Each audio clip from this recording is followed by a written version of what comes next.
Hey folks, before the video starts, please leave a like and subscribe to cheer me up.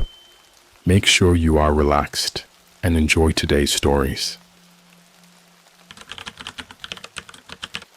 I paid for a dark web live stream of the end of the world. The timer has started counting down.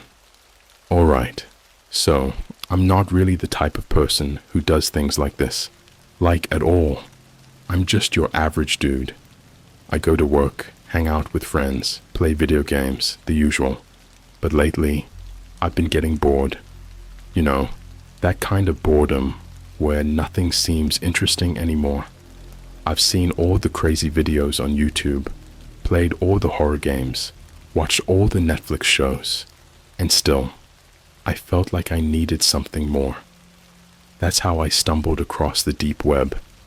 Now, before you start judging, I wasn't looking for anything messed up, alright? I'm not into that. I just heard stories, you know. People always say it's where you can find the most messed up stuff in the world, but no one really talks about what's there. I guess I wanted to see it for myself. Plus, I figured most of it was probably just a bunch of hype. Fake stories, creepy rumors, and urban legends. But I was wrong. So wrong. It started innocently enough. I downloaded Tor, got on a few forums, and browsed through random links. Honestly, it was mostly boring stuff at first. Lots of sketchy drug deals, weird conspiracy theories, and other illegal things that, honestly, I didn't want any part of. I was about to call it a night when I found a thread called The End of the World. Live now. The post had a countdown timer. At the time, it was ticking down from 72 hours. And well, I was intrigued. Because, what does that even mean? A live stream of the end of the world? Is this some apocalyptic cult thing? Or just some edgy internet prank? Either way, it got my attention. The thread didn't have many details. Just a short message. This is real. Only for those who are ready. Do not enter lightly. You will not forget. Now, of course, every rational part of me was like, yeah, nah, this is a bad idea. But then again, I thought it was probably just another elaborate ARG or something. So, I ignored that little voice in my head and clicked the link. Because, why not? Right? I got redirected to this really basic looking website. There was nothing on the page except for that same countdown, but the numbers felt bigger now, more real, almost as if they were looming over me. And underneath, it was a big red button that just said pay to enter. I almost backed out right there, but then I saw the price. It was only $5. Seriously, just $5. At this point, I was thinking, okay, it's definitely a scam, but I've wasted $5 on dumber things, right? Worst case, I'm out $5. Best case, I get some weird story to tell my friends. I figured there was no harm in it. So, I clicked it. I entered my info, got an email with a login, and boom, I was in. But it wasn't a video that popped up. It was just a blank screen with the timer still ticking down, and a message that said, "You have joined. Stay until the end." Honestly, that part gave me chills. Stay until the end. What kind of weird cult stuff had I gotten into? But still, I brushed it off. I mean, it's the deep web, right? Everything's designed to freak you out. And besides, nothing was happening yet. The countdown still had hours left, so I figured I'd just check back later. The thing is, that timer, when I closed the tab, it didn't go away. It stayed on my screen. Every time I looked at my phone or opened my laptop, it was there, in the corner, counting down. I tried everything, deleting my browser history, running antivirus software, even factory resetting my phone. But that damn timer wouldn't disappear. At first, I thought it was a glitch, or maybe part of the prank. But then strange things started happening. That night I woke up around 3 a.m. to a loud noise outside my window. I live in a pretty quiet area, so it freaked me out. I got up to check, but there was nothing there. Just dead silence. No wind, no cars, nothing. But when I went back to bed, I saw something that made my heart stop. The timer. It wasn't just on my screen anymore. It was projected on my ceiling. The exact same timer, still counting down, glowing faintly in the dark. I froze, staring at it, trying to figure out how in the world this was possible. I mean, how does a timer from some deep web live stream get projected onto your ceiling? But before I could even begin to process that, my phone buzzed. A new message. I grabbed it, and there was a single text from an unknown number. You can't leave now. Watch the end. At this point, I wasn't bored anymore. I was scared. I stayed up the rest of the night, staring at the timer, watching it tick down. When morning finally came, I decided I was done with this. I wasn't going to wait around to see what happened when the clock hit 0. But when I tried to leave my apartment that morning, the door wouldn't open. No matter how hard I pulled, no matter what I did, it just wouldn't budge. Almost like something was holding it shut from the other side. I even tried the windows, but they were stuck too. I was trapped, and that's when I realized I wasn't just watching the end of the world. I was part of it. So, there I was, standing in my own apartment, feeling like the walls were closing in on me. I tried to stay calm, tried being the key word here. I mean, it's just a door, right? It has to open. But no matter how many times I yanked the handle or kicked the damn thing, it didn't budge. I could feel my chest tightening, panic creeping in. This wasn't just some glitchy timer on my phone anymore. This was real. But the thing that freaked me out the most wasn't even the door. It was the silence. I live in a pretty normal building with thin walls and loud neighbors. But now it was like someone had pressed the mute button on the entire world. No footsteps above me, no muffled voices next door, not even the usual hum of traffic outside. Just dead silence, like the whole world had gone into pause mode. It didn't feel natural. It felt wrong. I checked the timer again. 48 hours left. Okay, 2 days. I just had to figure this out before the clock hit 0. I mean, it couldn't actually be the end of the world, right? That's insane. But whatever this was, it wasn't a prank anymore. It was something else. And the part that terrified me the most was the idea that I wasn't the one in control anymore. It was like someone or something was pulling the strings, and I was just along for the ride. I did the only thing I could think of. I called the police. My hands were shaking as I dialed, and I kept glancing at the door, half expecting someone to burst through it at any second. But the call went through, and for a brief moment I felt relieved, until I heard the voice on the other end. 911, what's your emergency? The voice was normal at first, and I started explaining the situation. Told them I was trapped in my apartment, that the door wouldn't open, and I needed help. But as I talked, the voice on the other end began to change. It started echoing, warping, like it was being played through some broken radio. You can't leave, it said, the words dragging out like they were stuck on repeat. You have to stay. I dropped the phone. My heart was pounding now, a cold sweat breaking out on my forehead. The call disconnected, and my phone screen went black. No matter what I did, it wouldn't turn back on. Just like that, I was completely cut off. No phone, no way out, and that damn timer still ticking down. I started pacing the room, trying to think logically. There had to be a way out of this.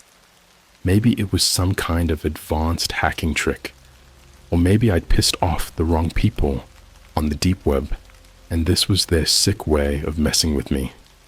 But none of it made sense. How could they project a timer on my ceiling? How could they shut down my phone like that? That's when I heard the footsteps. Slow, deliberate, and coming from the hallway just outside my apartment door. Someone or something was out there. I pressed my ear against the door, holding my breath, trying to listen. The footsteps were heavy, like whoever it was didn't care about being quiet. They stopped right in front of my door. I backed away, my mind racing. Was this part of the live stream? Had they come to make sure I couldn't leave? Then, a knock. 3 sharp, precise taps. I froze. The room felt colder, like the temperature had dropped suddenly. My eyes flicked to the timer, still counting down. 47 hours, 38 minutes. The knocking came again, harder this time. It rattled the door, vibrating through the walls. I didn't move. I couldn't. And then, whoever or whatever was on the other side started speaking, but it wasn't in English. It wasn't even a language I recognized. It was this low, guttural chanting, like something out of a nightmare. I felt my stomach turn. The voice was wrong. It sounded like it was coming from everywhere at once. From the door, from the walls, from the ceiling. I stumbled backward, my legs barely working. The voice kept chanting, and the knocking turned into pounding. The door shook violently now, like it was about to burst open. And just when I thought it couldn't get any worse, I heard something even more disturbing. There were more voices.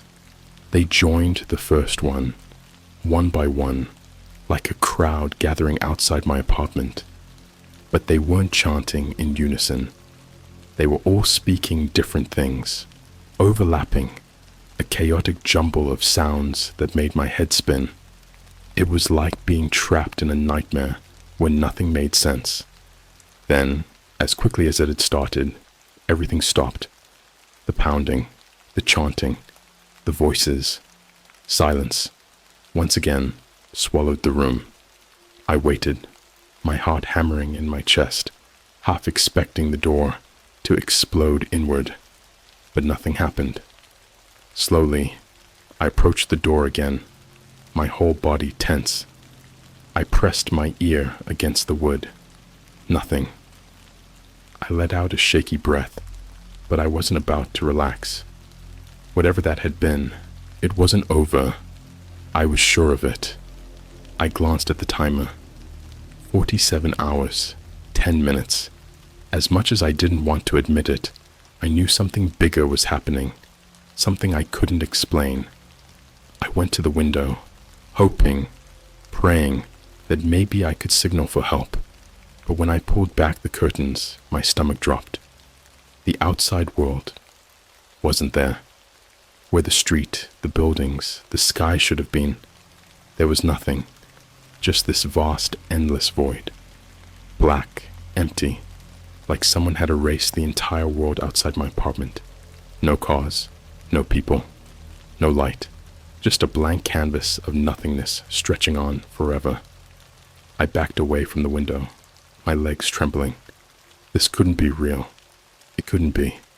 I was losing my mind, right? That had to be it. I turned, scanning the room, looking for some kind of sign, anything that could explain what was happening. And that's when I saw it. A figure, standing in the corner of my living room, half hidden by the shadows. Tall, thin, and utterly motionless. Its head was tilted at an unnatural angle, like it was broken. It didn't move, didn't breathe. It just stood there, watching me. I blinked, and it was gone. But I knew I wasn't alone anymore. The timer kept counting down. I didn't sleep that night. How could I? Every time I closed my eyes, I could still feel that figure watching me. Even though it was gone, or at least I hoped it was gone, its presence lingered like a thick, suffocating fog in the room. It was like the walls were alive, breathing, closing in on me. The air felt heavier with each passing second. I kept pacing, my mind racing, trying to come up with a plan. There had to be a way out, some way to break whatever twisted game this was. But every idea felt useless. The door was still sealed shut, the windows showing nothing but that endless black void. My phone was dead, and my computer wouldn't turn on anymore.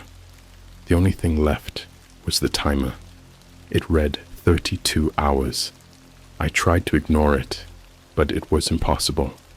The ticking of the seconds seemed louder, like a constant reminder that time was running out. I felt trapped in some kind of nightmare loop. No matter what I did, the countdown wouldn't stop, and the silence was starting to get to me. Not the peaceful kind of silence, but the kind that claws at the back of your mind, filling your head with all the wrong thoughts.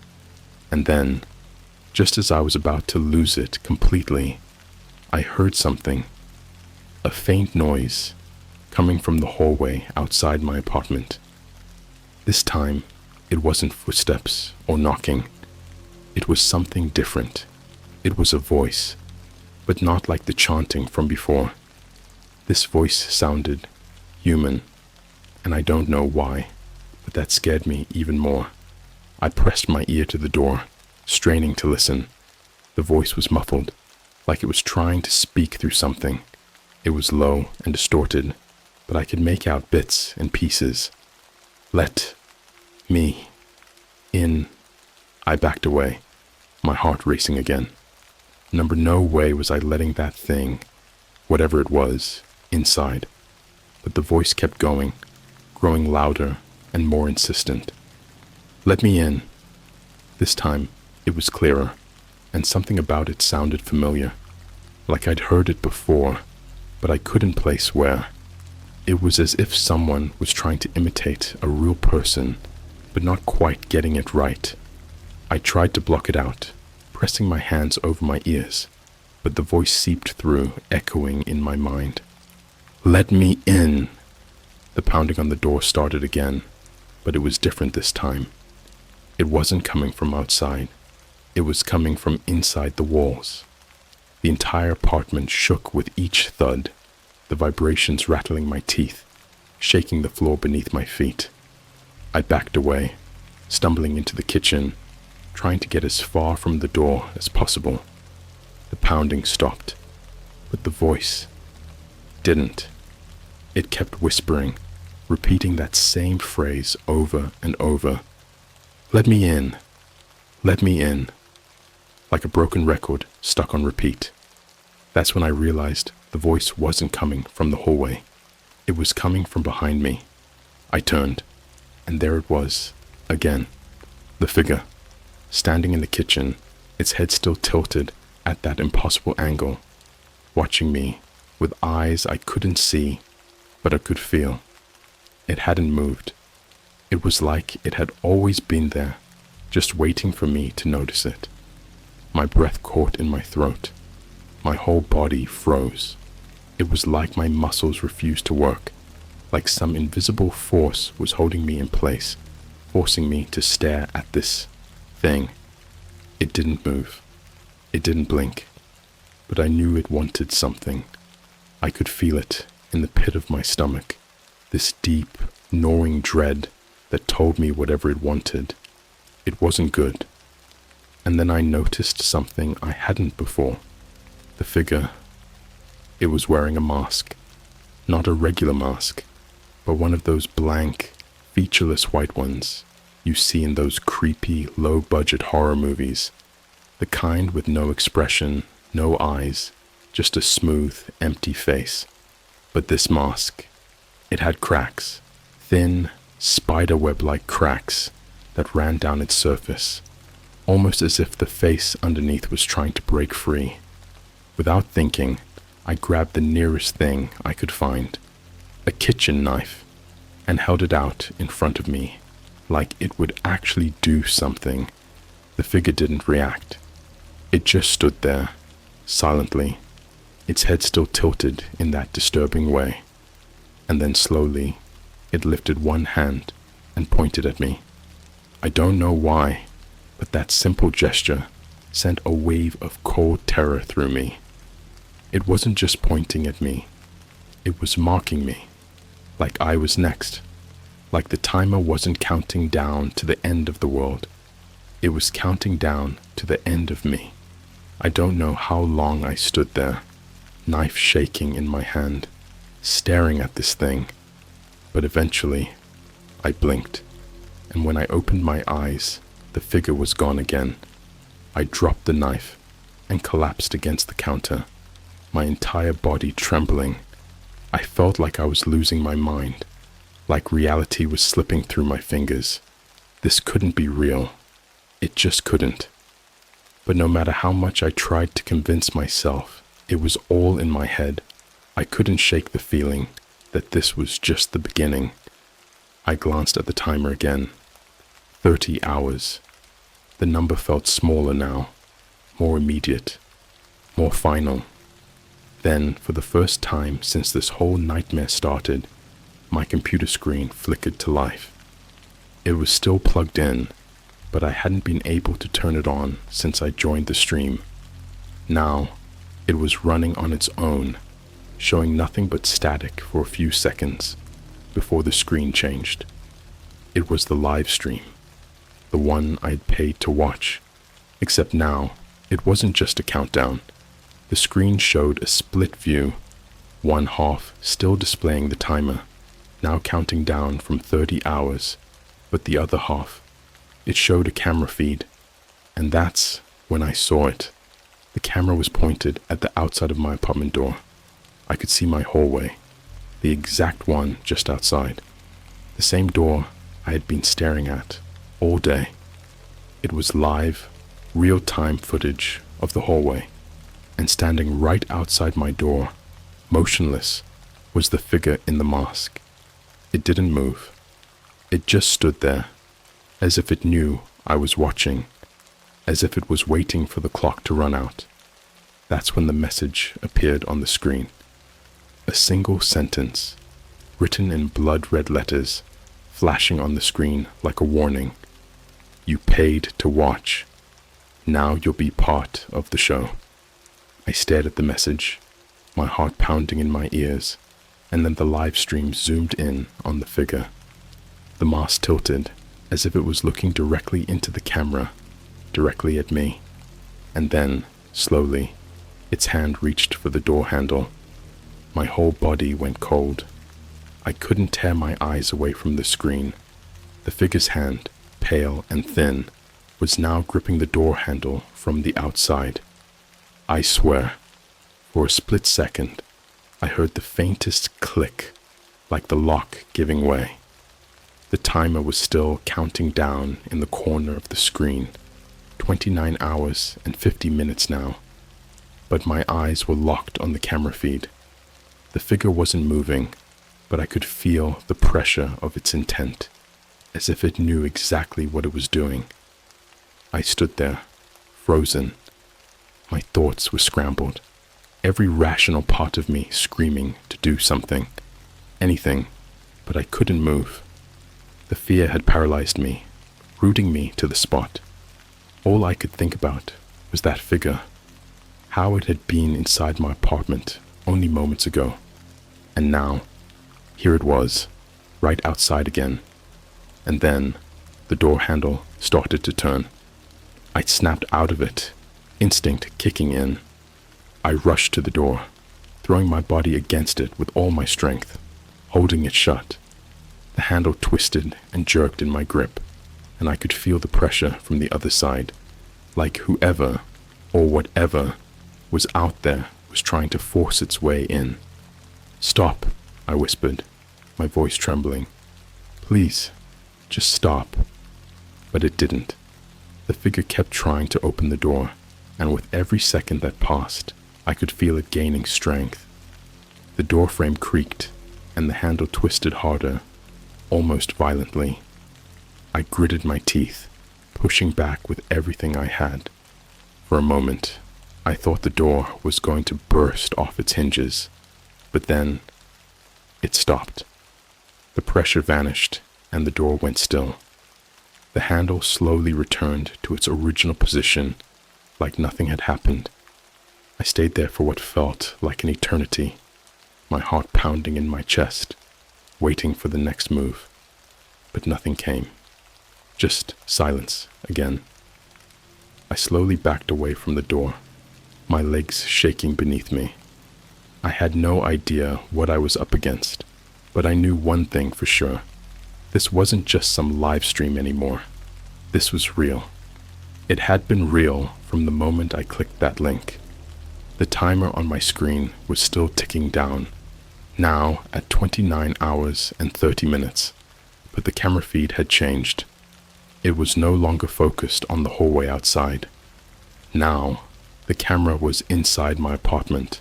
My stomach dropped as I recognized the view. It was the corner of my living room, pointed right at me. I spun around, looking for the camera. There was nothing there. No hidden lens, no device, nothing. But the screen was showing me, standing in my apartment, looking exactly like I was right now. My mind was racing, trying to figure out how this was possible, but I couldn't come up with any answers. Whoever was behind this, whatever was controlling this, they could see me.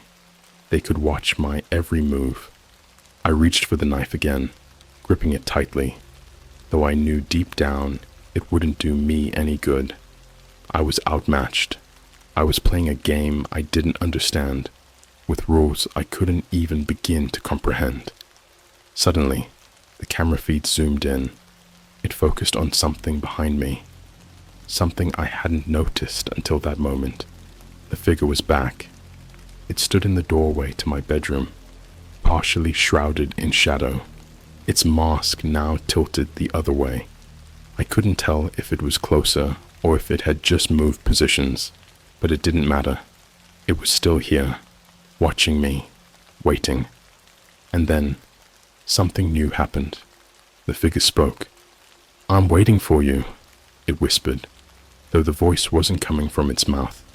It was coming from my computer speakers, distorted and echoing. The voice was low, gravelly, like it had been pulled from the depths of some dark, forgotten place. I felt my knees buckle. I had no idea how long I could keep this up. I thought about trying to escape again, maybe breaking a window or finding some tool to pry open the door, but every option seemed pointless. I was trapped, and deep down, I knew it. They wanted me to stay here, to watch, to be part of this. I glanced at the timer again. 29 hours left. I didn't know what was going to happen when the timer hit 0, but whatever it was, I had the sinking feeling that I wouldn't survive it. I had become part of this sick game, and now the figure wasn't just outside my door. It was in my home. It was everywhere, watching, waiting. I tried to think rationally again. Maybe if I just unplugged everything, smashed the computer, something to break the connection, to get out of this nightmare. But when I looked at the screen again, the message had changed. It was a new sentence, written in the same blood-red letters as before. "You can't stop it. It's already begun." And then, the live stream did something I didn't expect. It showed me outside. It was hard to explain at first. The screen switched to another view, a wide-angle shot of what looked like a city street.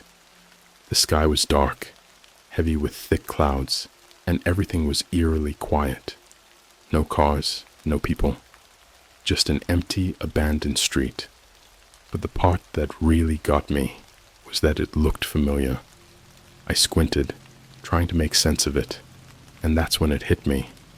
It was my street, the street I lived on. The camera feed was showing outside my building, The same void that had swallowed the view from my windows wasn't there anymore. It was as if the world had returned, but it was twisted, warped. Everything looked wrong. The buildings were crooked, the lights flickered erratically, and there was this thick, suffocating fog hanging in the air. I ran to the window, pulling back the curtain again, expecting to see the same nothingness from before. But when I looked out, my blood ran cold. The street outside was exactly like it was on the screen. I saw my building, the same dark clouds overhead, the empty street. But it wasn't just that. There were other figures now, standing in the fog, dozens of them, all wearing the same white, cracked masks, all facing my building, and they were getting closer. I backed away from the window, my heart hammering in my chest. I looked at the timer again. 28 hours, 55 minutes.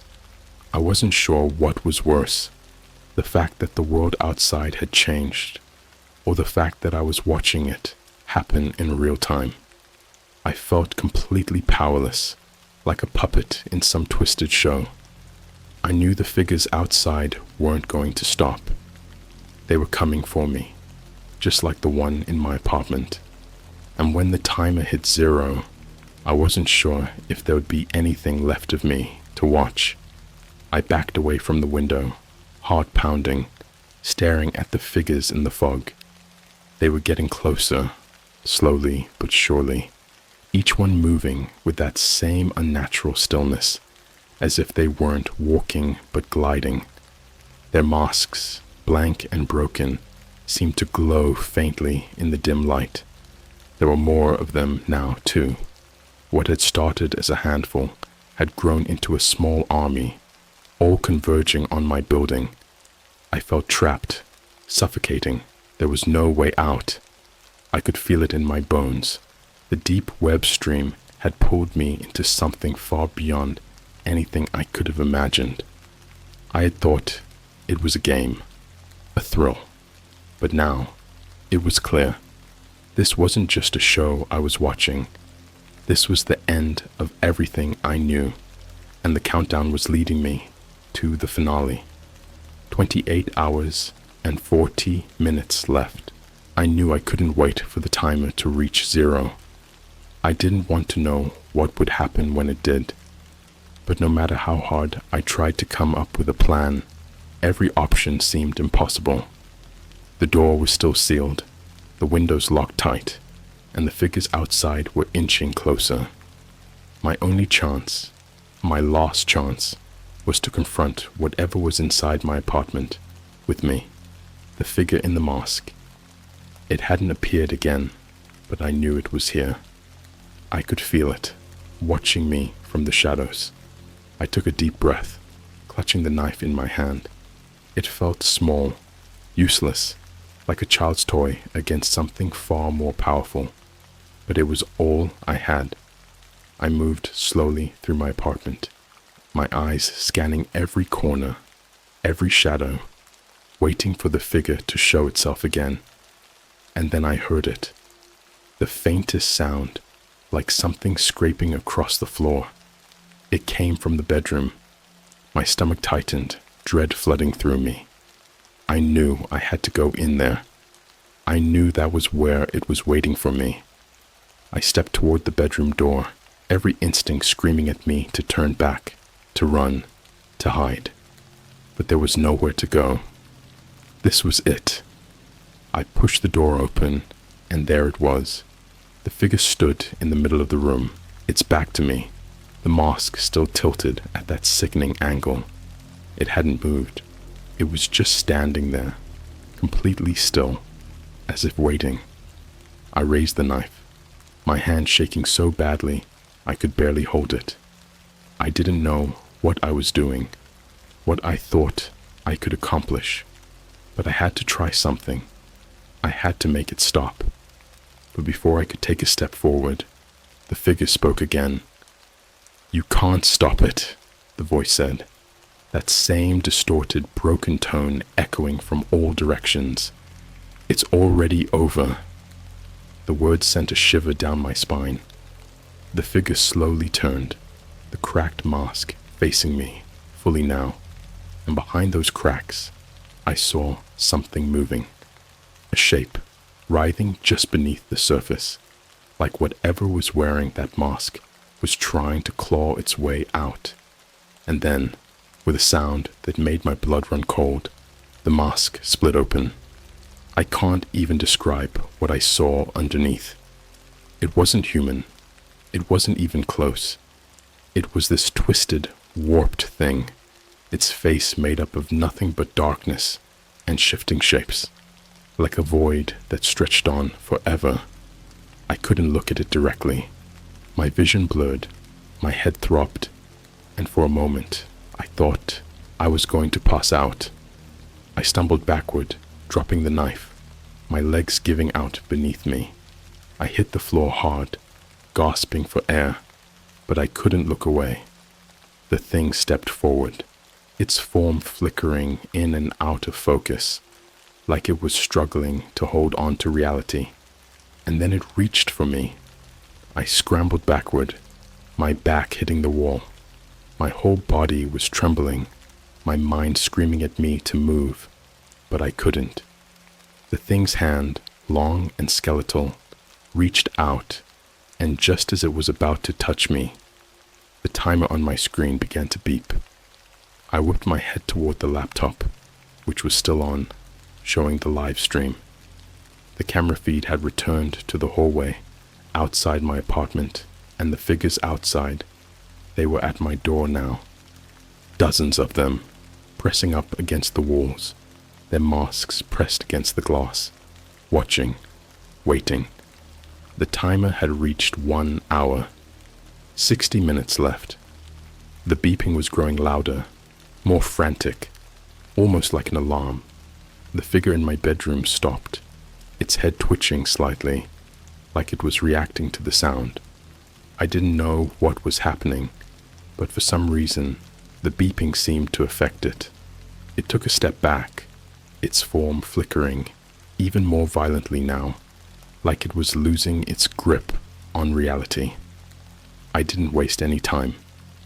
I crawled toward the door, pulling myself to my feet, and ran out of the bedroom, slamming the door behind me. I didn't know what good it would do, but I couldn't stay in that room any longer. I rushed back to the laptop, staring at the screen, trying to make sense of the countdown. 58 minutes. The figures outside my door weren't moving anymore. They were just standing there, completely still, but I could feel their eyes on me, even through the screen. The beeping had turned into a high-pitched whine now, almost unbearable, like the sound of some machine winding up for its final act. And that's when the message appeared again. You've been chosen. The end is near. Watch. I collapsed into the chair, my body shaking. I didn't know what to do. I couldn't stop it. I couldn't escape. I was part of whatever this was, some sick, twisted ritual, and the only thing I could do was wait for the clock to run out. The minutes ticked by, agonizingly slow, each one feeling like an eternity. I watched as the figures outside pressed closer, their faces still hidden behind those cracked masks. The fog outside thickened, swirling around them like it was alive, creeping toward my building. The last few minutes felt like hours. I could barely breathe, my entire body tense, waiting for the inevitable. And then, the timer hit 0. For a moment, nothing happened. The screen went black, the beeping stopped, and there was just silence. I stared at the screen, my heart pounding in my ears, waiting for something, anything, to happen. And then, a final message appeared on the screen, written in that same blood-red text. Welcome to the end. The power in my apartment cut out. Everything, my laptop, the lights, everything, plunged into darkness. The only thing I could hear was my own breathing, shallow and panicked, and the faint sound of footsteps. They were coming from inside the apartment now. I wasn't alone anymore.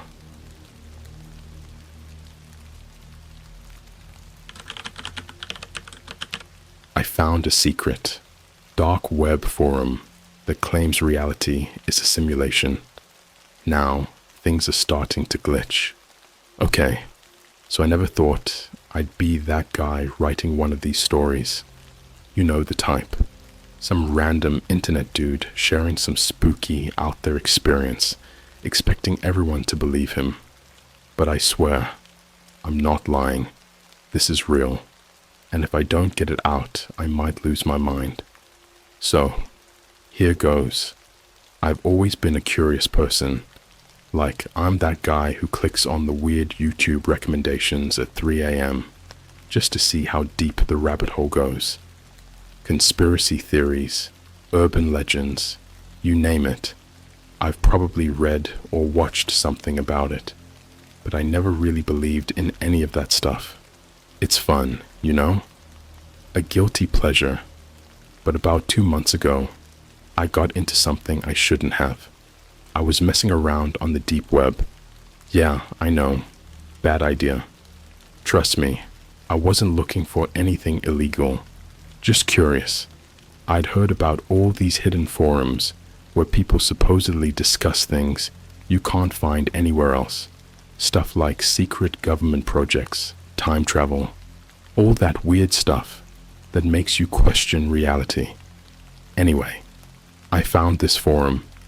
It didn't have a name, just a bunch of random letters and numbers in the URL.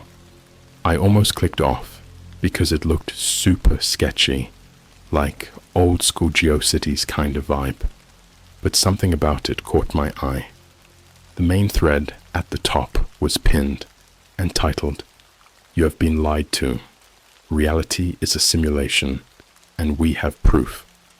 Now, like I said, I don't really believe in this stuff, but I was intrigued, and the thread had thousands of comments. So, I clicked. At first, it was just a lot of the usual conspiracy theory nonsense. Stuff like how the government is hiding the truth, or how rich elites control everything. Pretty typical. But then, I started noticing something strange. People in the comments were sharing personal experiences, stuff that sounded eerily similar to what I've seen in Glitch in the Matrix stories. You know, like the ones where someone walks into a room and then suddenly they're in a completely different place, or they see a person vanish right in front of them. Except, these stories weren't like that. They were weirder, more detailed, and all of them were from people who claimed they'd been on this forum for years. One guy wrote about how he started seeing cracks in reality, like literal physical cracks appearing in the air around him. Another person said they experienced time loops where they lived the same day 3 times in a row. Only the people around them acted a little differently each time, as if they were playing their parts in a poorly rehearsed script. But what really freaked me out was when I got to a comment from someone whose username was just Watcher707. His post was short, but it hit hard. If you're reading this, you've already started to see the glitches. Pay attention. They'll start small. Flickering lights, misplaced objects. Soon, you'll notice the faces. They won't be right, but whatever you do, don't interact. The system doesn't like that. I read that and immediately felt like I was being watched, like I'm sitting in my room alone. But suddenly it felt like the walls had eyes. You ever get that feeling? Like there's something just out of sight, but you know it's there. Yeah, that's how I felt. I wanted to close the page. I should have closed the page, but I didn't. I don't know why. Maybe it was morbid curiosity. Maybe I thought it was all just a game, like some elaborate ARG or something. So, instead of leaving, I made an account.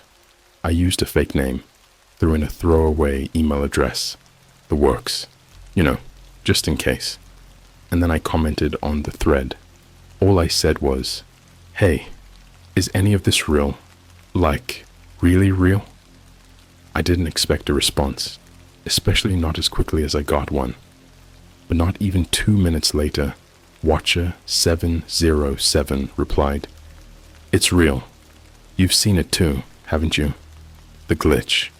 You probably shrugged it off, but it was there. Check your phone." I'm not proud of what I did next. I mean, who in their right mind would follow instructions from a random stranger on the dark web, right? But I couldn't help it. My curiosity got the better of me. So, I picked up my phone. It was sitting on the bed next to me, face down. I swear, I hadn't touched it in like an hour. When I flipped it over, I noticed a new notification. The time on it was odd. It said, "Message sent. Tomorrow at 3:47 a.m. I checked the clock. It was 12:30 a.m. today.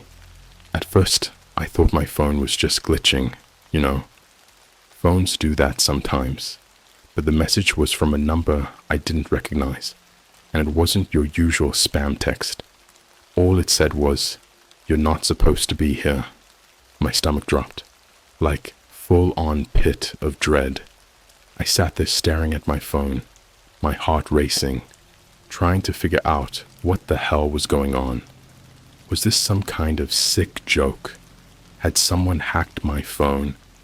I immediately went back to the forum and tried to reply to Watcher 707, but when I refreshed the page, the entire thread was gone, like completely vanished, and so was my account. It was like I'd never even been there. At this point, I was freaked out. I shut off my computer, turned off my phone, and just sat in the dark for a while, trying to process everything.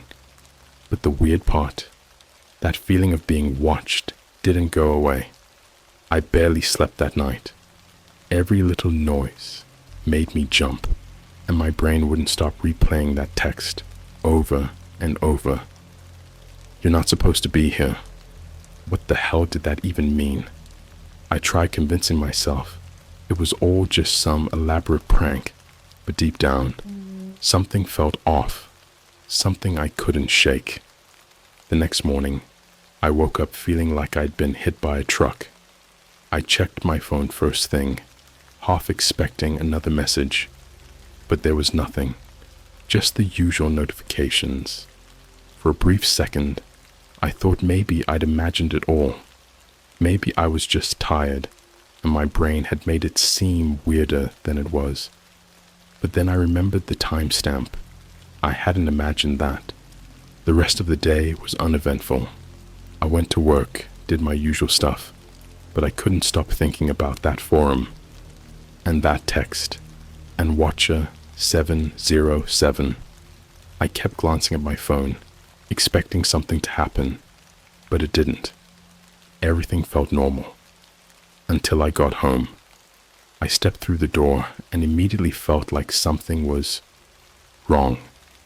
It's hard to explain, but when you walk into a room and you just know something's out of place, even if you can't figure out what. It was like that. Everything looked the same as I'd left it.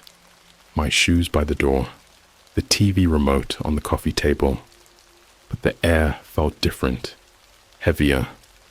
I shook it off, chalking it up to paranoia from last night, and decided to distract myself. I ordered some food, threw on a show, and tried to unwind. About an hour later, my phone buzzed. My heart skipped a beat as I reached for it, but when I looked, it was just a notification from the food delivery app. The driver was a few minutes away. Relieved, I got up and went to the kitchen to grab a drink. But when I walked back into the living room, I froze. The TV had turned off. Now, I know what you're thinking. Maybe I sat on the remote, or it timed out or something. That's what I thought at first too. but the remote was still sitting on the coffee table, right where I'd left it, and the power light on the TV was blinking. It wasn't off. It was resetting. I stood there, staring at the screen as it flickered, showing the brand's logo like it does when you first plug it in. It wasn't a power outage either. None of the other lights flickered, and my phone was still charging, untouched. Just the TV. Alone.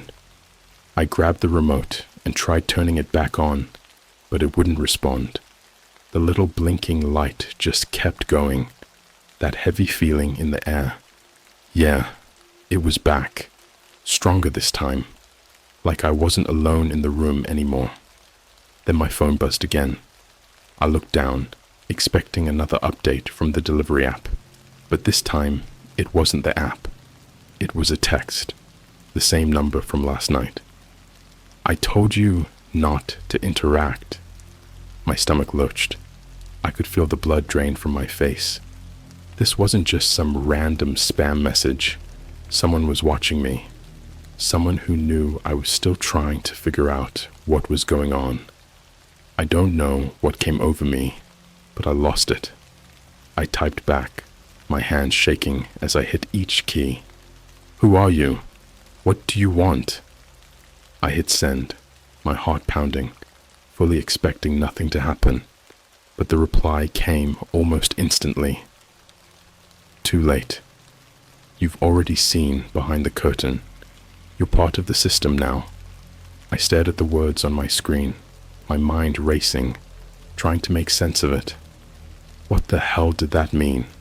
Part of the system? Behind the curtain? It was like I'd wandered into the middle of a conversation that had started long before I got there. I tried to reply again, but before I could hit send, my phone died.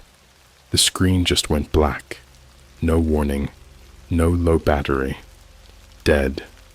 And remember, it had been charging the whole time.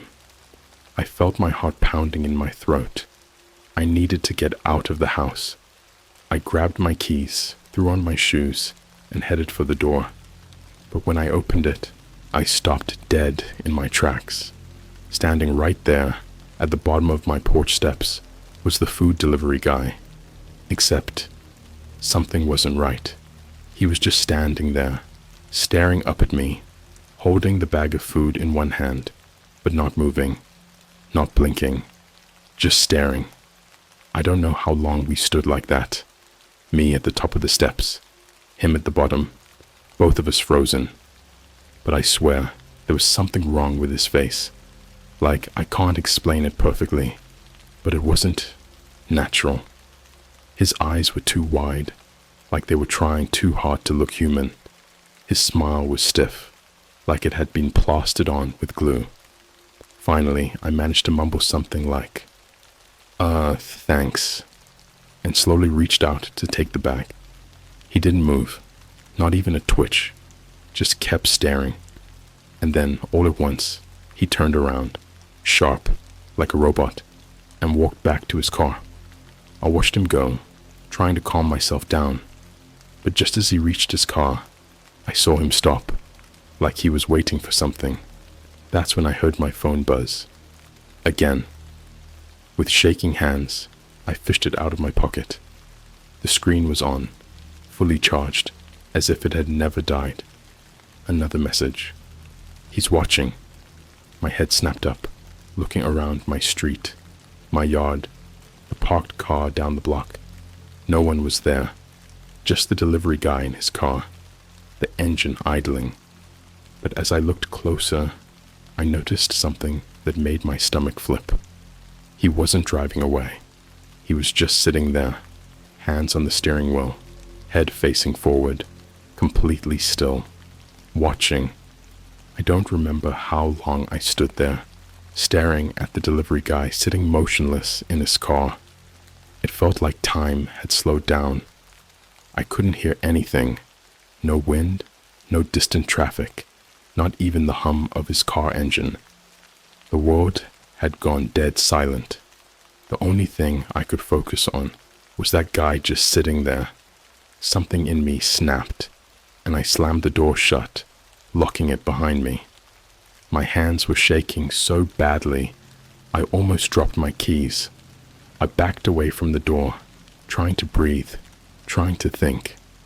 But no matter how hard I tried to push the thoughts away, all I could picture was his face, his weirdly stiff expression, the way his eyes seemed wrong.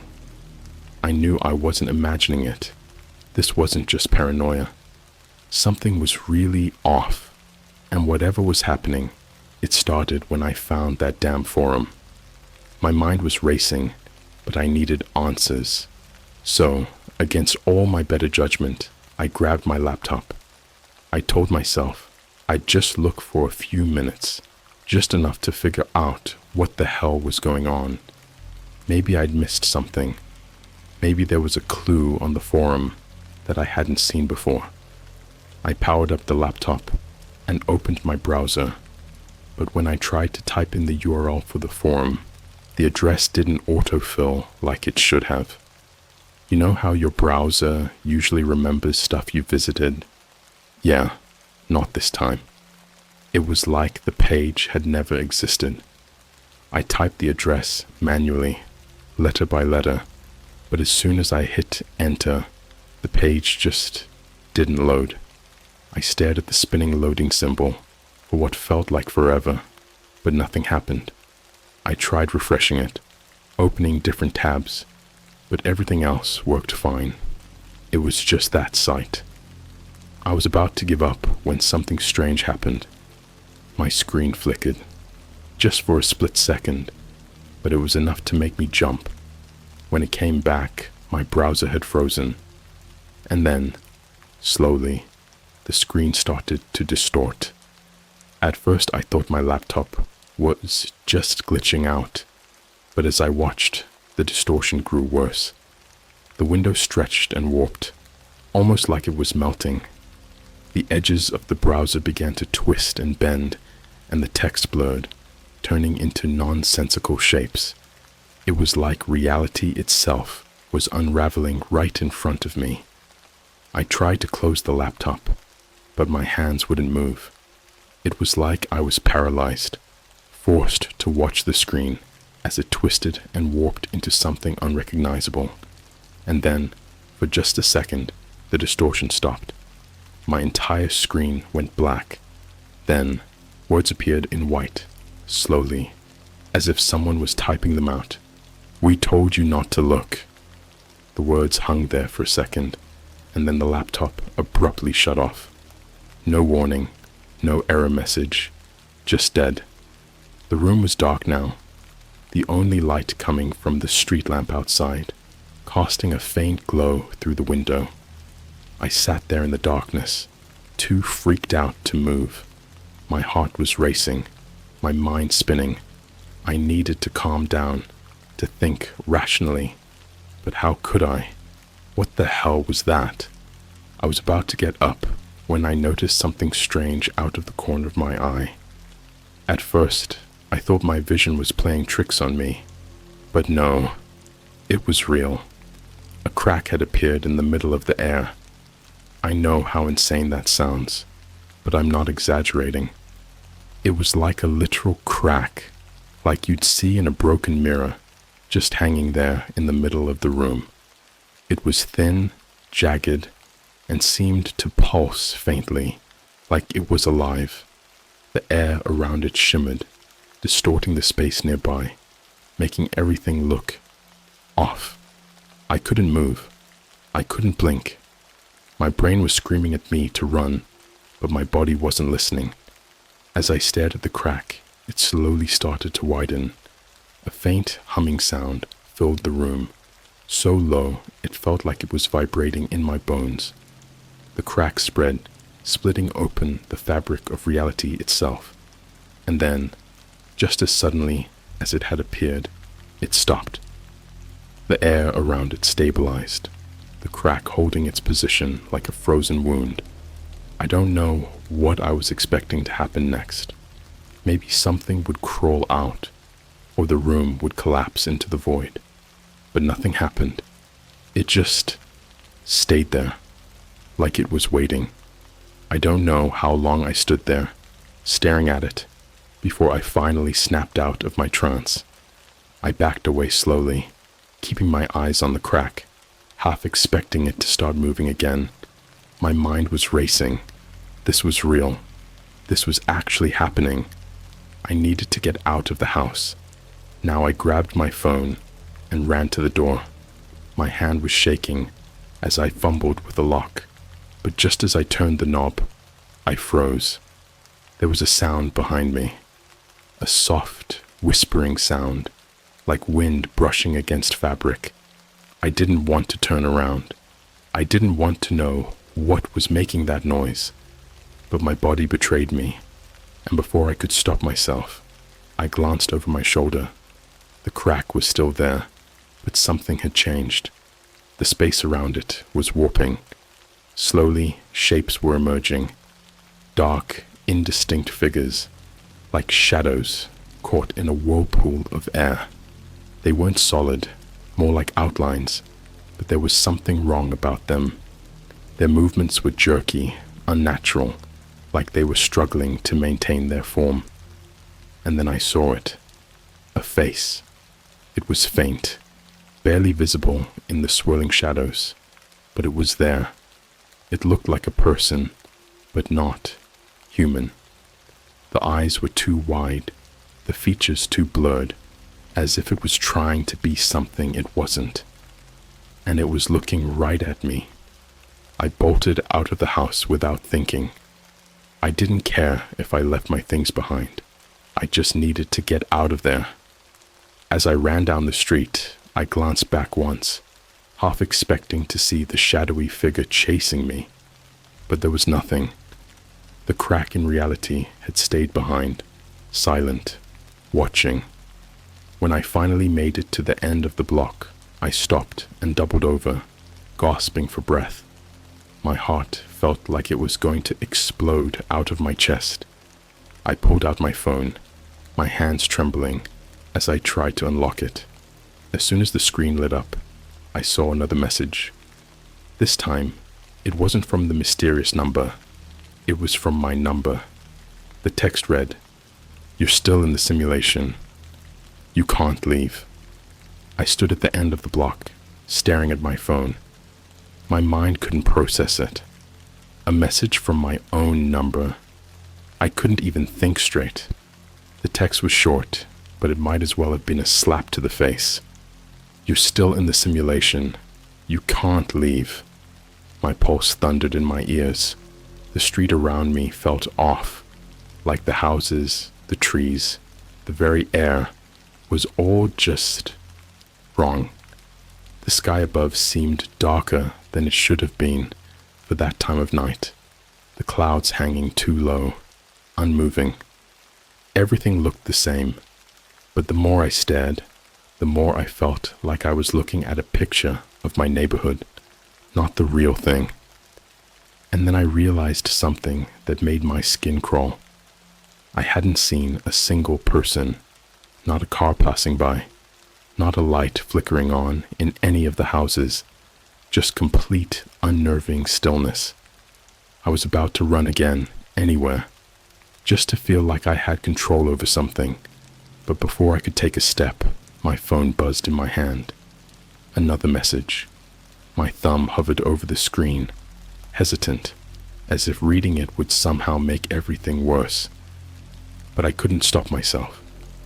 "Look across the street." My breath hitched. Slowly, I raised my head, glancing across the empty road.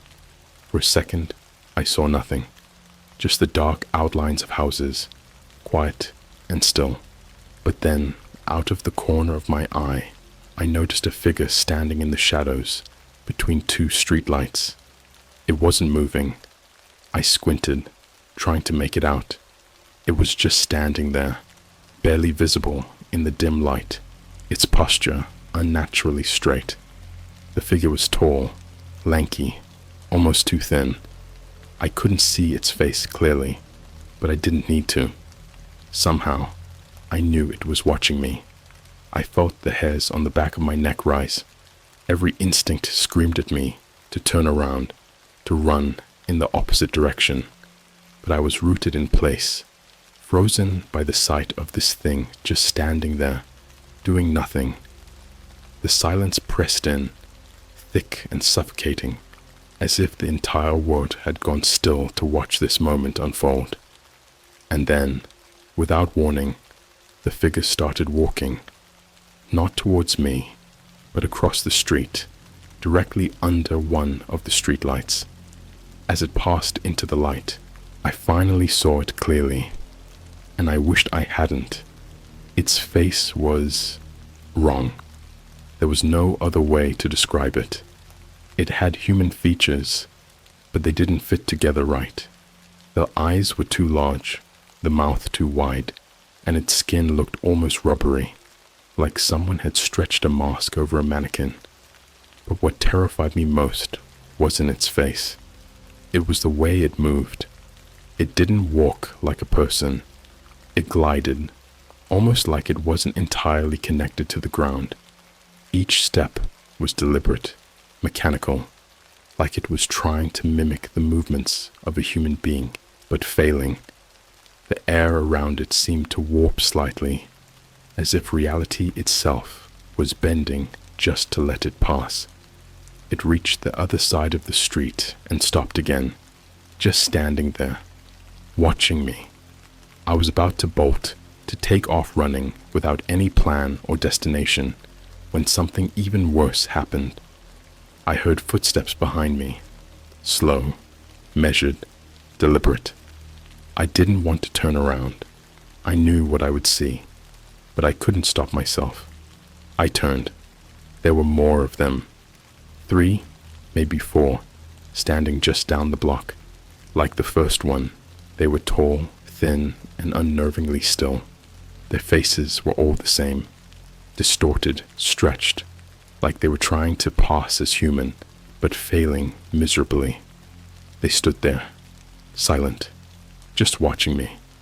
Their eyes were wide and empty, mouths fixed in unsettling half smiles, like they knew something I didn't. My phone buzzed again. The sound cut through the silence like a knife. I forced myself to look at it, half expecting another horrifying message. But this one was different. Don't run. They'll follow. My heart pounded in my chest. I looked up at the figures. They hadn't moved, but somehow that made it worse. I could feel them watching me, waiting for me to make a decision, like this was all part of some sick game I didn't know the rules to. I couldn't take it anymore. The fear, the paranoia, the feeling that I was being toyed with by something far bigger than me. It was suffocating. Without thinking, I yelled out, my voice breaking the eerie silence of the street. What do you want? My voice echoed in the emptiness, but none of the figures responded. They just stood there, unmoving, their hollow eyes fixed on me. I didn't wait for an answer. My legs took over before my brain could, and I bolted down the street, running faster than I ever thought I could. I didn't care what the message said. I couldn't just stand there and do nothing. As I ran, I glanced over my shoulder. The figures hadn't moved. They were still standing in place, watching me flee like they had all the time in the world. I thought maybe I had a chance. Maybe they weren't going to follow. But then, as I rounded the corner, I saw them again, standing at the end of the street. It was impossible. They couldn't have beaten me here. But there they were, waiting. I skidded to a halt, heart hammering in my chest. My mind was racing, trying to make sense of it all. But I couldn't. This wasn't real. It couldn't be real, but it was. One of the figures stepped forward, moving just like the others, slow, deliberate, its body slightly out of sync with reality. And then, in a voice that sounded like it was coming from everywhere and nowhere at once, it spoke. You shouldn't have looked. The words sent a chill down my spine, colder than anything I'd ever felt. My hands started to shake, and for a split second, I thought about charging forward, trying to push past them, but deep down, I knew it wouldn't matter. They weren't human. They weren't real in the way I understood. They were something else, something wrong. I backed up slowly, my breath coming in shallow gasps. My phone buzzed again. I didn't want to look, but I did. You can't escape. They're everywhere. And that's when I realized they were right. It wasn't just these figures on the street. I could see them now, in the windows of the houses, standing just beyond the glass, watching me. I could see their distorted faces peeking out from behind trees, their hollow eyes reflecting the streetlights. They were everywhere. I felt the world spinning around me, my mind on the verge of breaking. There was no escape, no way out. No matter how far I ran, how fast I moved, they would always be there. And then it hit me. Maybe there never was a way out. Maybe I had been trapped in this simulation long before I found that forum. Maybe reality itself had been a lie all along. And now the cracks were showing. I don't know how long I stood there, surrounded by them. The watchers, every corner of the street, every window, every dark shadow, they were there, watching. Their faces were blurred, warped, too wrong to be human, but too familiar to be anything else. I could feel the weight of their gaze pressing down on me, as if the air itself was thick with their presence. My body felt numb. My mind was racing, trying to come up with a plan, any plan, to escape this nightmare. But I knew. Deep down, I knew. There was no escape. I could feel the cracks spreading. Everywhere I looked, the world around me seemed to bend and twist, like a computer screen glitching out. The trees lining the street started flickering, their branches twitching as if they were caught in a looping video. The houses, once so familiar, began to warp, walls stretching, windows multiplying, roofs shifting in impossible directions. The very fabric of reality was falling apart right in front of me. My phone buzzed again. I didn't want to look. I knew whatever it said would only push me further over the edge, but my body acted on instinct. I pulled the phone from my pocket, my hands trembling, and glanced at the screen. It was another message from my number. "You've seen too much. Time to wake up." I stared at the words, my heart pounding. What did that even mean? Wake up. Was this all some kind of dream? A hallucination? But no, it felt too real. The fear, the cold sweat on my skin, the pulse in my throat. It was all real. The figures hadn't moved. They just stood there, waiting, like they were expecting something, like they knew what was coming next. And then I felt it. A deep, rumbling vibration beneath my feet. It started softly, almost like a distant tremor, but quickly grew stronger. The ground under me began to shake, the cracks in the pavement widening, spiderwebbing out in all directions. The air itself seemed to pulse with energy, humming in a way that made my teeth rattle in my skull. I stumbled back, nearly falling, but I caught myself just in time. I looked down the street, and my blood turned cold. The cracks weren't just in the pavement. They were everywhere. The sky was splitting open like glass, thin fractures appearing in the air, stretching across the stars and moon like a shattered window.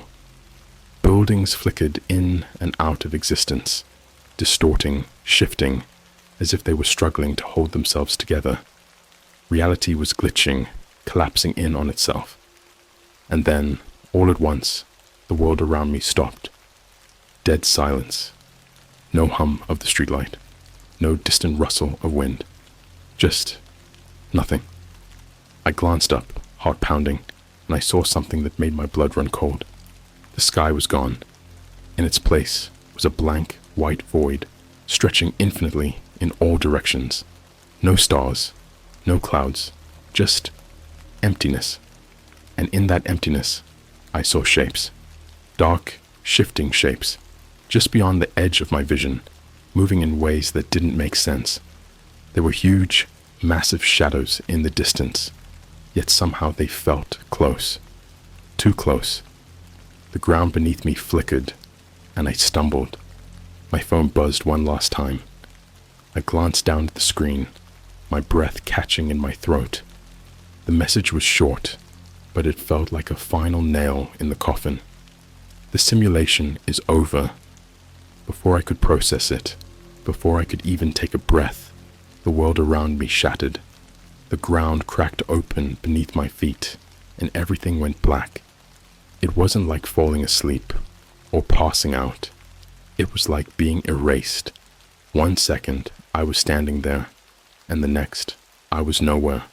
I couldn't feel my body, couldn't hear anything, couldn't see anything. It was as if I'd been plucked out of existence, but I was still aware. I was still there, somehow.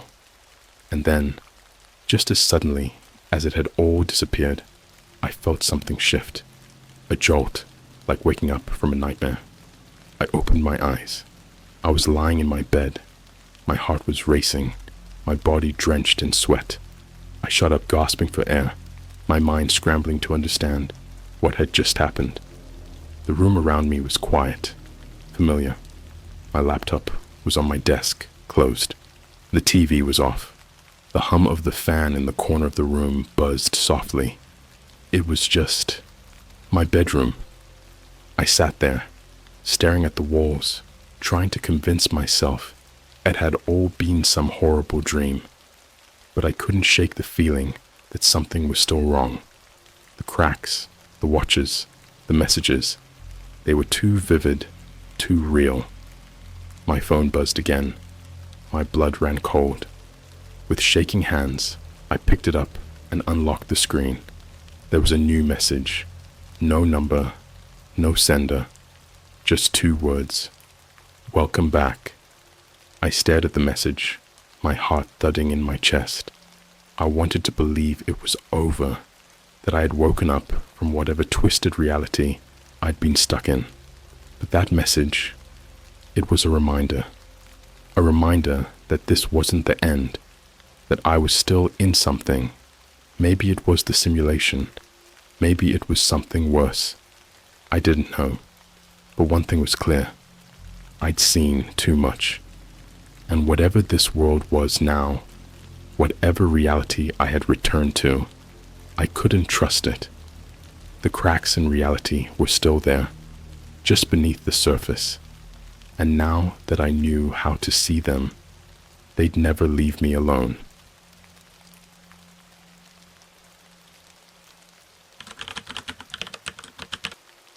I was offered a huge payout to join a dark web game.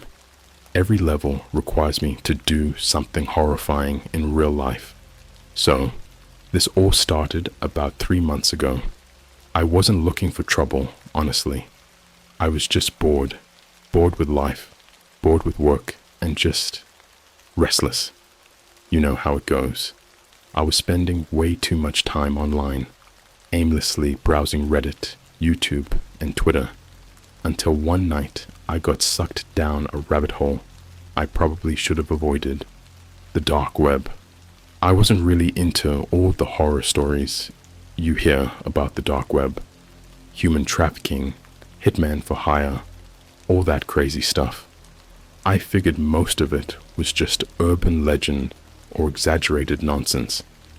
But that night, after a few beers, I got curious.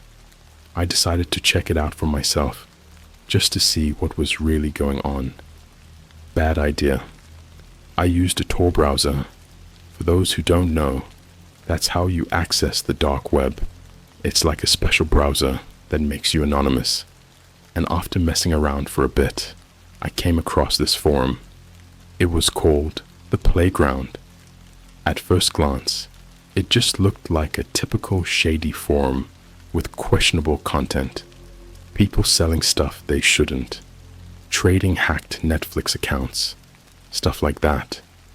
But then I saw a thread that stood out, titled, "Looking for players, $10,000 payout for completing the game."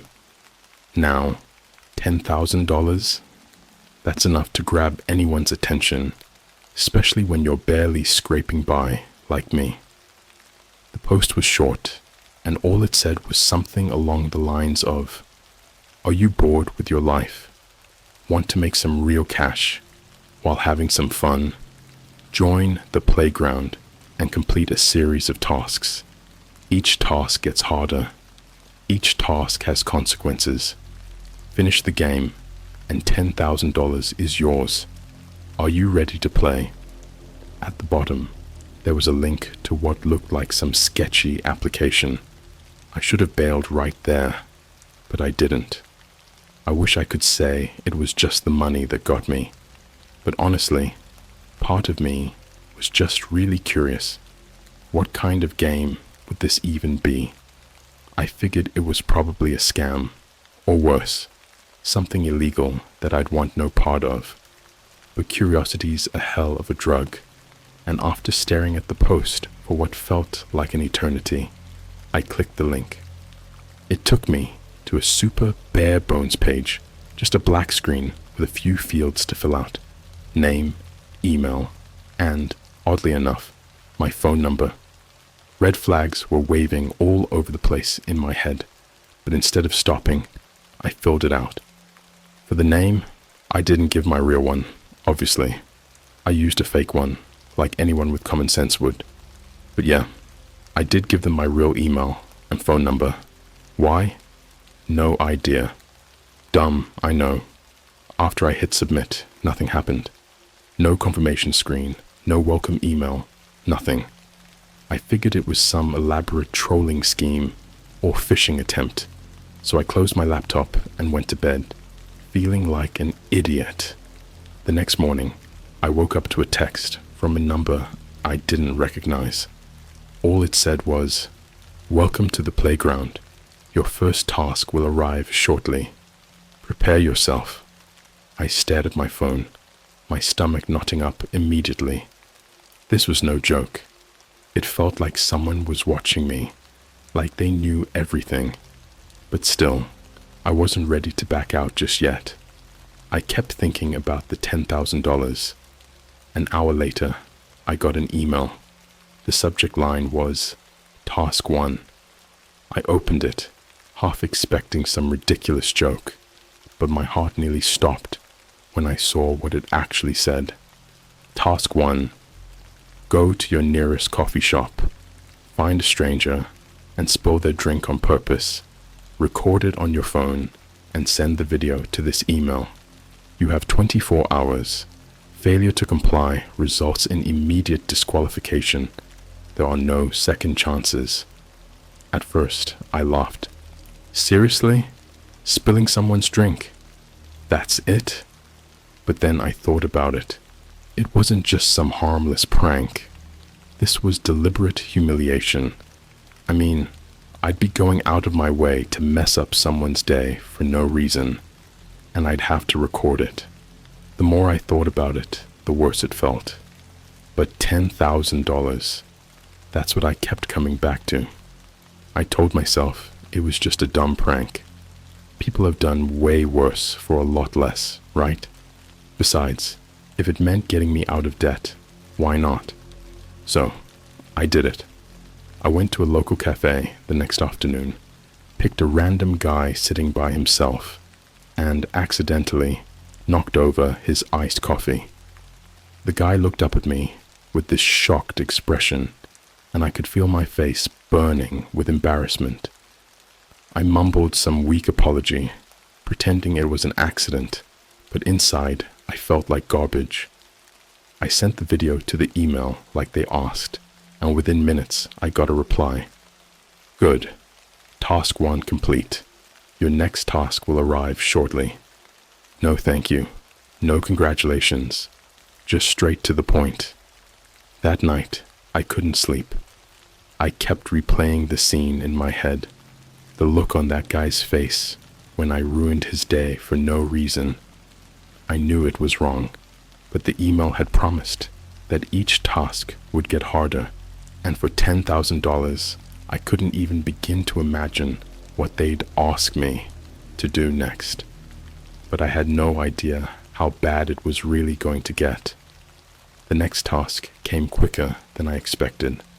Less than 24 hours after the first one, I got another email, this time with the subject line, Task 2. My stomach twisted in knots before I even opened it. I was sitting on my couch, trying to watch some Netflix and push the whole thing out of my mind. But there it was, another test, another demand. I clicked on it, heart pounding, and started reading. Task 2. Visit the nearest 24-hour convenience store at midnight. Buy a pack of cigarettes. When the cashier hands you your change, don't leave. Just stand there and stare at them. Do not speak. Do not move until they ask you to leave. Record it and send it to this email. You have 48 hours. I didn't know why, but something about this one freaked me out more than the first. I wasn't hurting anyone this time. Not really. But the whole thing felt off. Who thinks of these things? Standing there, staring at someone like a creep. It felt more sinister, like they were testing something darker, pushing me out of my comfort zone in small but unsettling ways. Still, $10,000 is $10,000. I kept telling myself that. I could stop after this one, right? I'd already done task 1. Why not just see what happens after task 2? Maybe the tasks would just be weird, harmless pranks. Maybe it was all leading up to some harmless finale. I was wrong. I was so wrong. I waited until the next night, a little after midnight, and drove to a 24-hour gas station about 15 minutes from my place. The kind that's always eerily quiet that time of night. A single bored cashier sat behind the counter, flipping through his phone. I could feel my hands sweating before I even stepped inside. I walked straight to the counter, trying to act casual, bought a random pack of cigarettes, and as soon as he handed me my change, I froze. I just stood there, staring at him, trying to look as blank and dead-eyed as possible, like I didn't have a single thought in my head. The cashier didn't notice at first. He went back to scrolling through his phone, ignoring me. I stood there for what felt like an eternity, sweat running down my back, my phone recording the whole thing. My heart was hammering so hard, I was sure he'd hear it any second. Eventually, he looked up. "You good, man?" I didn't answer, just kept staring. His eyebrows scrunched together, his confusion slowly turning into something closer to annoyance. "Dude, you need something else?" Still nothing. I could see the shift in his eyes, how weirded out he was getting. He put his phone down and stared back at me, trying to figure me out. I was tempted to just turn around and bolt, to end this whole thing right there. But I knew the rules. No second chances. Finally, he muttered, "All right, man, you're freaking me out. Time to go." I still didn't move. He stood up now, stepping out from behind the counter, his eyes darting toward the back door, probably worried I was going to rob the place or something. The tension in the room skyrocketed, and I could feel it. His growing fear, his nervous energy. "Seriously, get the hell out of here, or I'm calling the cops." That was my cue. I turned and walked out without a word. My legs felt like jelly, but I managed to get into my car and drive away. My hands were shaking so bad I could barely grip the steering wheel. I sent the video as soon as I got home. I expected another quick response, but this time it took a few hours. When the reply finally came, it was just like before. Good. Task 2 complete. Task 3 will arrive shortly. You're doing well. That was it. Short and to the point. But there was something about it that made me uneasy. The words "you're doing well" felt wrong, like they were complimenting me for becoming something worse than I was. I didn't sleep that night. I lay in bed, my mind racing with questions. Why were they making me do this? What was the point? And what was coming next? Every time I closed my eyes, I pictured the look on the cashier's face as he realized something was off. The fear in his eyes when I didn't respond. I could have stopped right then. I could have cut my losses and walked away.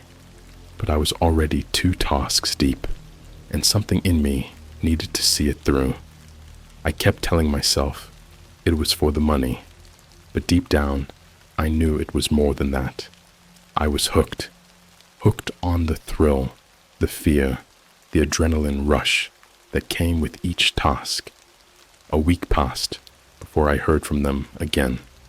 I started to convince myself that maybe they'd forgotten about me or lost interest. Maybe 2 tasks was enough for them, but of course, they didn't forget.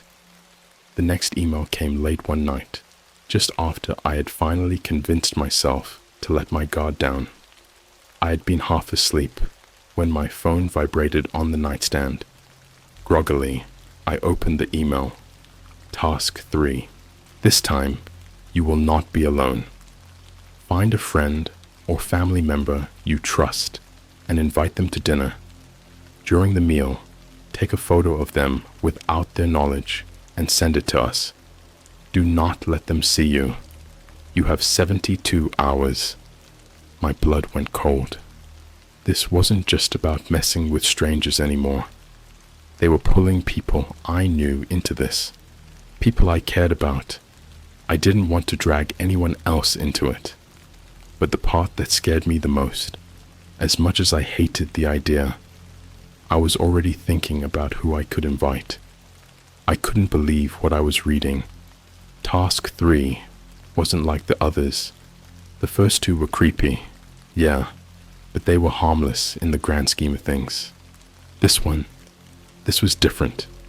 They were asking me to involve someone I cared about, someone who didn't sign up for any of this. I sat there staring at the email, wondering what the hell I had gotten myself into. Part of me wanted to just delete the message, turn off my phone, and forget this whole thing ever happened. But then I remembered the part about no second chances. I didn't know what that meant exactly, but the way these people operated, it couldn't be anything good. They had my phone number, my email, and probably my IP address. What would they do if I just stopped playing? The thought sent chills down my spine. And then there was the money. I tried not to think about it, but the $10,000 loomed over me like a dark cloud. That payout wasn't just some random number anymore. It was a real possibility, something I could almost taste if I just kept pushing through. I told myself that after task 3, maybe I could quit. Maybe I could take the risk, cash out early, and hope they'd leave me alone. I know, it was a stupid thought, but desperation makes you do stupid things. I spent the next day agonizing over who to invite to dinner. My friends, they'd notice if I was acting weird. My parents, no way. I wasn't about to drag my family into this. But then I thought of someone, my coworker, Jake. He and I weren't super close, but we hung out after work sometimes, grabbed beers, stuff like that. He wasn't the type to ask a lot of questions, which was exactly what I needed. I texted him that afternoon, asking if he wanted to grab dinner the next night. He agreed without hesitation, completely oblivious to the dark reason behind my invitation. My heart pounded as I hit send. This wasn't just about completing a task anymore. It was about how much I was willing to mess with the lives of the people around me. The next evening, we met at this small diner near work. Jake was his usual self, cracking dumb jokes, complaining about our boss, talking about his weekend plans. Meanwhile, I could barely focus. My mind was completely consumed with how I was going to get that photo without him noticing. The diner was dimly lit, which worked in my favor. I tried to act casual, pulling out my phone now and then, like I was checking messages or something. We ordered our food, and Jake kept rambling on about a movie he'd just seen, completely unaware of how nervous I was. Finally, I saw my chance. Jake was mid-sentence, talking about some new promotion at work, when he looked down at his plate. In one smooth motion, I unlocked my phone, aimed the camera under the table, and snapped a picture. The sound of the shutter was muffled enough that he didn't hear it, and I quickly pocketed my phone, heart pounding so loud I could barely hear him talking. I felt a surge of guilt wash over me. Jake had no idea that I'd just betrayed him for some sick game, but at the same time, a wave of relief followed. It was over. I had the photo. I could move on. After dinner, Jake slapped me on the back, thanked me for the meal, and headed off without a clue.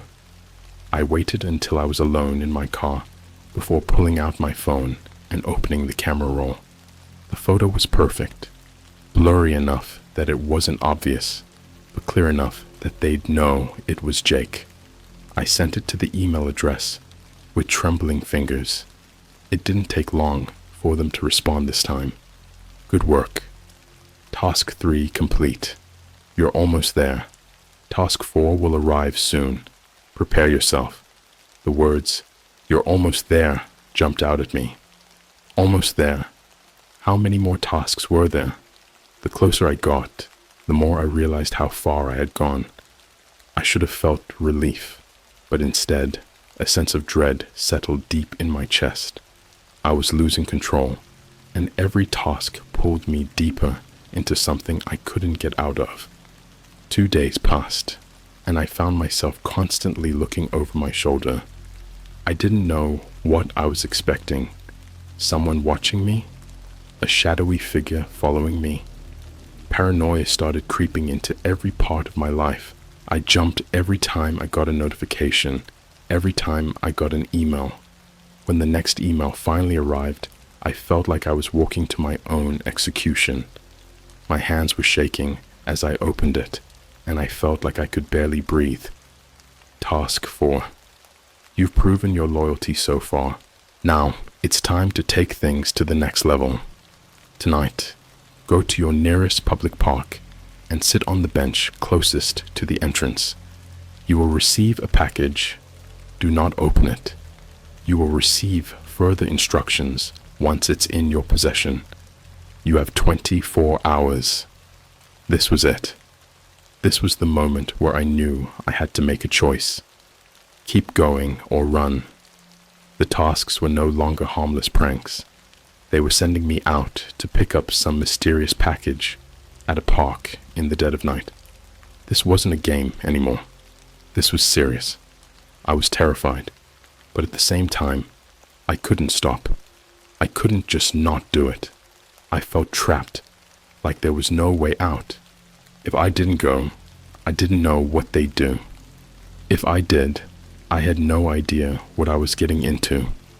That night, I found myself walking through the park at 1 a.m. It was pitch black, the only light coming from a single street lamp near the entrance. My heart was pounding so hard, I thought I was going to pass out.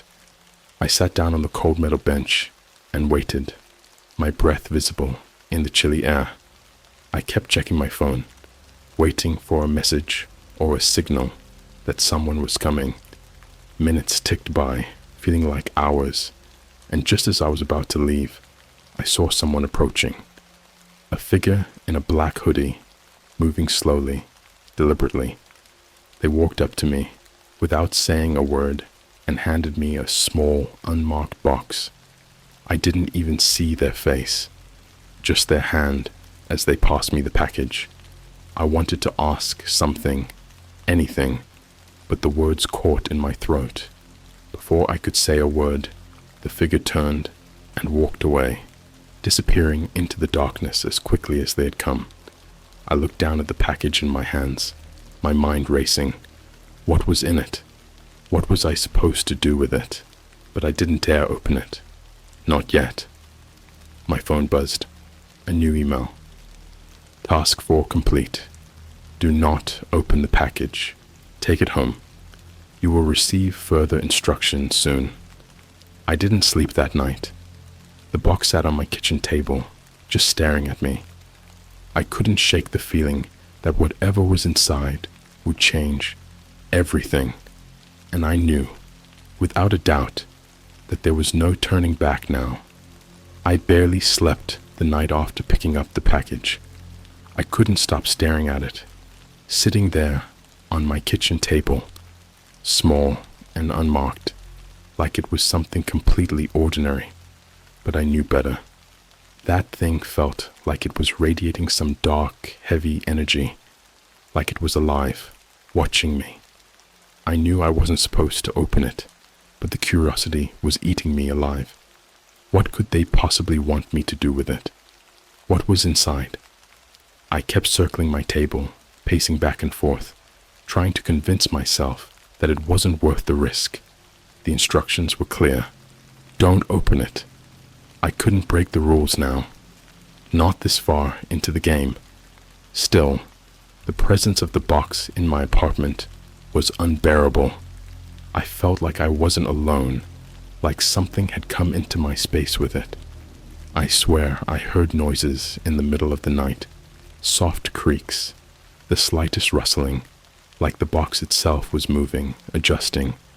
But every time I checked, it was right where I'd left it, motionless and silent. The email with my next task didn't come for 2 days, and during that time, I felt like I was going out of my mind. I tried going to work, acting like everything was normal, but it wasn't. I couldn't focus. I could barely hold a conversation. Every second felt like it was dragging me closer to something I couldn't control, something I couldn't escape. When the email finally came, I was almost relieved. Almost. Task 5. Take the package to the address below. Do not open it. Do not speak to anyone. Leave it at the front door. You have 12 hours. The address they gave was unfamiliar, but it wasn't far. Just a few towns over in a quiet suburban neighborhood. Something about the thought of delivering the box to a place so normal made my skin crawl. It was as if whatever was inside that thing didn't belong anywhere near regular people. But I didn't have a choice. I was too deep in, too committed, and way too scared to back out now. I drove to the address late that evening, trying to keep my hands steady on the wheel, though my nerves were completely shot. The neighborhood looked like something out of a real estate brochure. Well-kept lawns, family cars and driveways, porch lights glowing warmly in the dusk. It didn't make sense. This game had been dark and unsettling, everything about it reeking of danger. But here I was, in Pleasantville, delivering a mysterious package to some suburban home. I pulled up to the address, my heart pounding. It was a 2-story house, not much different from the others on the street. Curtains drawn, no lights on inside, like nobody was home. I parked across the street and stared at the house for a long time, my breath fogging up the car windows. Something was wrong about this. Everything in my gut was screaming at me to turn around, drive away, and never look back. But I didn't. I couldn't. I grabbed the package from the passenger seat. It felt heavier than before, almost like it had grown in weight the longer it sat in my apartment. My hands were clammy, the rough edges of the cardboard biting into my skin. I got out of the car, crossing the street as casually as I could, though my legs felt like they might give out at any moment. When I reached the front door, I hesitated. The house loomed over me, silent and still, like it was holding its breath, waiting. I knelt down and placed the package on the welcome mat, my fingers lingering on the edges for just a second too long. And then I heard it. From inside the house, the unmistakable sound of movement, slow, deliberate footsteps, shuffling across a wooden floor. They were coming toward the door. I stood up quickly, heart hammering in my chest. I wanted to run, but my feet were frozen in place. The footsteps got louder, closer, until they were right on the other side of the door. Whoever, whatever was inside, it was waiting for me to leave. I knew that much. I turned and practically sprinted back to my car, not even daring to glance over my shoulder. I fumbled with the keys, finally managing to start the engine, and tore out of there as fast as I could. My hands were shaking so violently that I had to grip the steering wheel with both hands just to keep the car straight. I don't know how long I drove before I finally pulled over, far from that neighborhood, heart still pounding. My phone buzzed in my pocket, and my stomach twisted into a knot.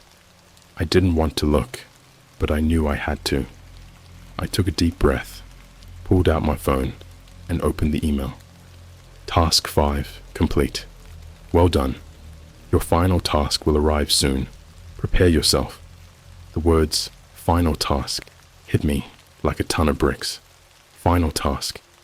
I should have felt relieved, but instead, a new kind of dread crept in. What did they mean by prepare yourself? What kind of task could possibly come after delivering a box to some stranger's house? And then I realized something even worse. The final task would probably be something that crossed the line completely, something that would push me past the point of no return. The previous tasks had felt like stepping stones, little by little eroding my sense of morality, testing how far I would go. And now, whatever was next, I knew it would be something I couldn't take back. The whole drive home, my mind was racing. Had I just delivered something dangerous? Was someone's life in danger because of me? Every worst-case scenario played through my head. Explosives, poison, weapons.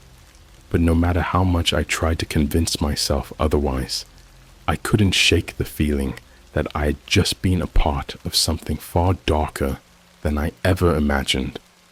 When I finally got home, I expected to feel some sense of safety, like my apartment could shield me from whatever came next. But the second I walked through the door, I knew nothing was safe anymore. The box may have been gone, but the feeling it had left behind hadn't disappeared. It was like the air in my apartment had changed, heavier, colder, suffocating. I kept hearing things, whispers in the corners, the creaking of floorboards that shouldn't be creaking. Every shadow seemed too dark, too long, like something was hiding just out of sight. And then, in the early hours of the morning, my phone buzzed. It wasn't an email this time. It was a text message from an unknown number. It's time. The final task is waiting for you. Open the door. The text message made my blood run cold. Open the door. I sat there staring at my phone, hoping, praying that I had somehow misread it. But the words didn't change. They were waiting for me, right outside. My apartment was dead silent, the kind of silence that presses against your ears, making you hyper-aware of every tiny sound, your own breathing, the creak of the floor under your weight, the hum of the fridge. I was frozen in place, my body unwilling to move. But I knew I couldn't ignore this. The final task. Everything up until now had been leading to this moment, and I could feel it. Whatever they had in store for me, it was going to be worse than anything I could imagine. I knew they were capable of things far beyond simple mind games. The dark web wasn't just some urban legend, and I'd willingly walked into its grip. I got up slowly, heart racing, as I moved toward the front door. My hand hovered over the doorknob, and for a moment, I thought about turning around, just locking myself inside, pretending none of this was happening. But that wasn't an option anymore. Not after everything I'd done. With a deep breath, I turned the knob and opened the door. What I saw wasn't what I expected. There was no masked figure standing on my doorstep, no menacing presence lurking in the shadows. Instead, there was a small, black envelope. No markings, no name. Just sitting there, waiting for me to pick it up. I glanced around the hallway. Empty, no one in sight. I bent down and picked up the envelope, my hands trembling as I tore it open. Inside was a single piece of paper with one line scrawled across it, in neat, tight handwriting. Come to 14 Redwood Lane. Bring no one. You have 1 hour. Redwood Lane. I knew that street. It was in the industrial part of town, where all the warehouses and abandoned buildings were. A place people didn't go unless they had business there. I stood there for a moment, paper in hand, trying to decide if I could really do this. Was I going to walk into some trap, meet whoever was behind this in person? It was insane, but so was everything that had happened so far. I had 1 hour. I grabbed my car keys, pocketed my phone, and headed out. The drive to Redwood Lane felt like it took forever. My heart was in my throat the entire way, every shadow on the road seeming darker than usual, every pair of headlights behind me feeling like they were following. When I finally reached the street, my headlights swept over rows of rundown buildings, all of them quiet and abandoned, windows broken, graffiti covering the walls. 14 Redwood Lane was at the end of the block, a squat, forgotten building with no lights on, no sign of life. I parked across the street, my engine idling for a moment as I stared at the dark, looming structure. I could still turn around, just leave, and never look back. But I knew that wasn't going to happen. They had me. I'd gone too far, and I had no idea what they'd do if I didn't show up. I stepped out of the car, the cool night air biting into my skin, and made my way to the entrance. The door was slightly ajar, creaking open as I pushed it. Inside, the building was as run down as it looked. Dust thick in the air, old debris scattered across the floor. But there was one thing that stood out, something that didn't belong. A single chair in the center of the room, facing me, and on the chair, there was a laptop. Its screen was open, the glow of the screen casting an eerie light across the floor. I approached slowly, my footsteps echoing through the empty space. My gut told me to turn around, to get out, but I couldn't stop now. The game wasn't over. I stood in front of the laptop, staring down at the screen. There was only one window open, some sort of video feed. The screen was dark at first, but after a few seconds, the feed flickered to life. And when it did, my stomach dropped. The feed showed the interior of an apartment. My apartment. It was my living room, the camera angle, set up from the corner near the ceiling. I hadn't noticed it before, but there it was. Everything was exactly as I'd left it, except for one thing. Someone was standing in my apartment. Someone dressed in all black, their face hidden behind a mask. They weren't moving, just standing there, facing the front door, waiting for me. I felt my blood freeze in my veins. They were inside my home. I couldn't breathe, couldn't think, My body felt disconnected from my mind, like I was floating in some nightmare I couldn't wake up from. And then, on the screen, I saw them move. The figure reached into their jacket and pulled something out. Something small, metallic, a gun. My phone buzzed in my pocket. With shaking hands, I pulled it out and opened the message that had just come through. Final task. Go home. Don't call the cops. Don't try to run. You have 15 minutes. My heart was slamming against my chest, the weight of the message sinking in. They were waiting for me, inside my own apartment, armed and watching me on camera. I had no idea how long they'd been there, or what they wanted from me, but the message was clear. Go home. I staggered back from the laptop, my brain scrambling to make sense of what was happening. What were they going to do to me? Was this how the game ended? Was this how they planned to cash me out? But I had no choice. The drive back to my apartment was a blur.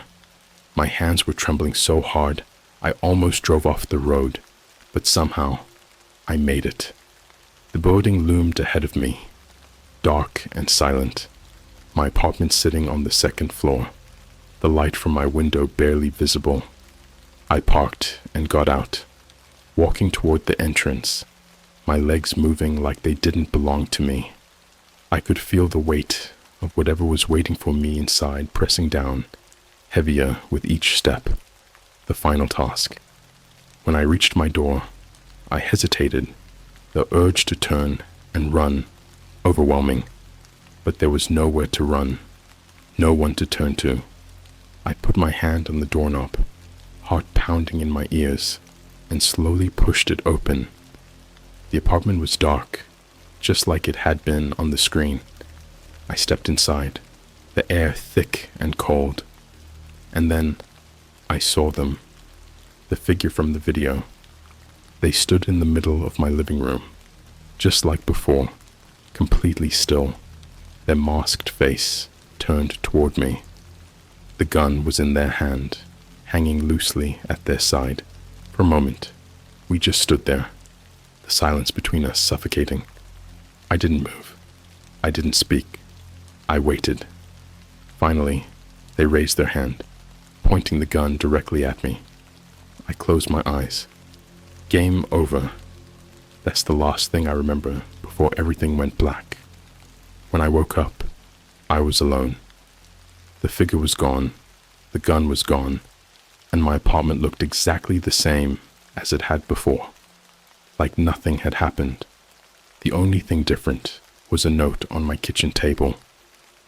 Congratulations, you've completed the game. The $10,000 has been deposited. That's it. That's all it said. I checked my bank account later that day, and sure enough, the money was there. $10,000. I don't know how they did it, how they got into my life, into my home. I don't know who they were, or what the point of all of this was. All I know is, I'm done. But sometimes, when I'm sitting alone in my apartment, I still feel like I'm being watched, like someone is still playing the game, even if I'm not. And I can't help but wonder, was it really over